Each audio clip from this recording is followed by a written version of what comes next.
Oh, hi. I'm Mary Poppins, y'all. Welcome to the Doomcast. Sorry, I was just listening to one of my 300 songs on this rad-ass Zune. You know, this is the 1-year anniversary episode, and that's 64 episodes of now 5.5 hours of one of the most rewarding things I've ever done in my life. And so I definitely owe a huge life debt to eternal homies Kurt and Kyle Porter of Capes Cafe. The real MVPs. Thanks, guys, for making this thing possible. I really appreciate you. So what better way to celebrate that friendship than a review of the best movie about friendship since the last one, Guardians of the Galaxy Volume 2. Yeah, if you haven't seen it, you best refrigerate your ass, because here come the spoilage.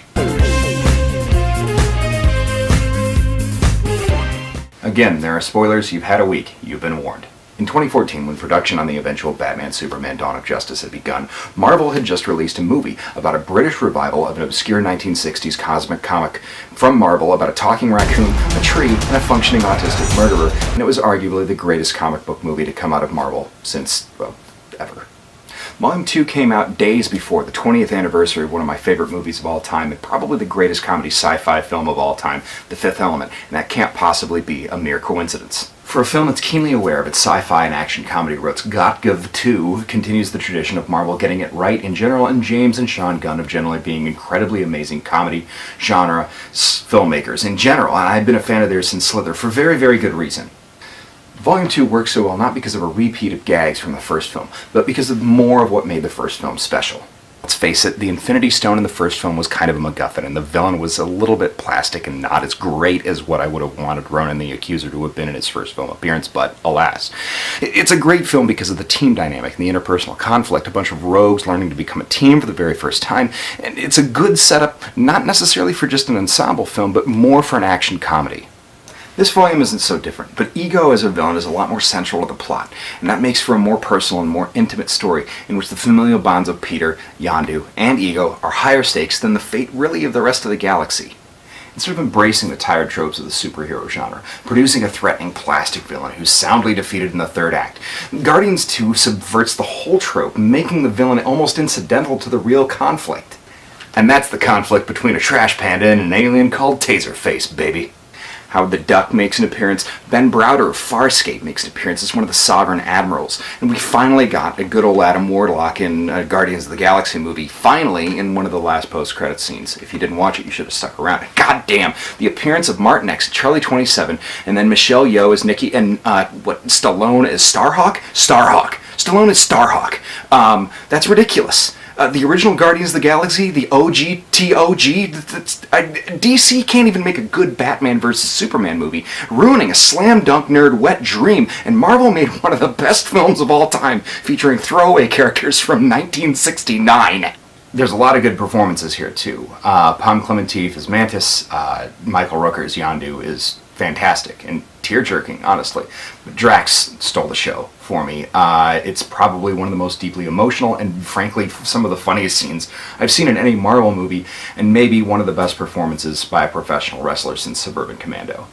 Changing Ego from what's close to an elder of the universe to a celestial sort of makes for a weird cosmology in Marvel, at least for the cinematic universe. The Celestials' purposes in comics were mysterious and sort of amoral, but philosophical, but practical. The Ego, the Grandmaster, and the Collector were all a little more insane.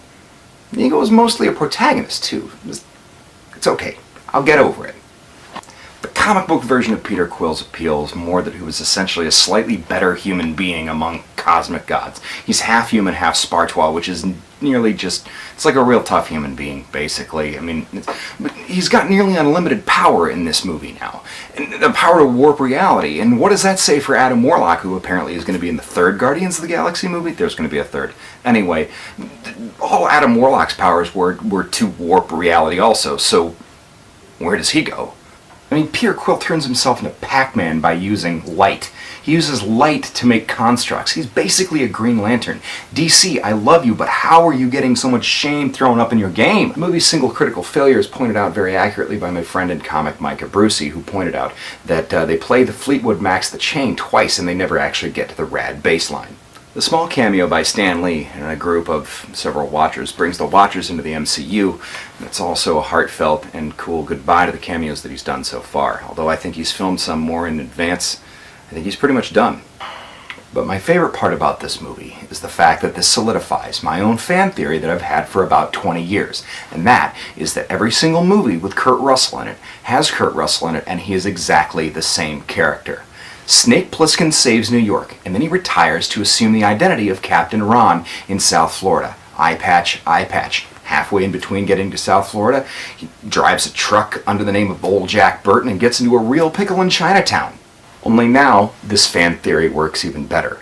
Every previous Kurt Russell film is a permutation of Ego the Living Planet, creating a fantastic hyper-real version of himself in which he ultimately strives to understand humanity and father a child. Yeah, that's right. Tombstone, Computer That Wore Tennis Shoes, Escape from L.A., every single one of them. Oh, yeah, that Thing in the Thing, that's simply a part of Ego's pod that was discovered in Antarctica by human beings in the 1980s. It all fits together, and I couldn't be more insanely pleased with this, because that means that now half of John Carpenter's films are now headcanon part of the MCU. Fans and even promotion behind this film are intentionally comparing it to The Empire Strikes Back. I feel like that's really a mistake, because it's more than that. It's sort of like if Ghostbusters 2 had sex with Empire Strikes Back and they had this really weird kid, and that kid had a way more serious tendency toward undertones about how it's impossible to reconcile familial loss and the place that a person belongs, how we're all orphans and that familial relationships are co-created or something like that. When Mantis starts crying when she touches Drax, and he just stares light years away. The fact is that 25 years later, James Gunn made the movie that 1989 actually deserved, and I couldn't be happier with it. Thanks everybody for sticking with this stupid thing that I've been doing. Actually, it's not stupid. It's pretty goddamn rad, and I'm very proud of it. This thing that I've been doing in my basement here, it's really cool. This is the first year, and it won't be the last.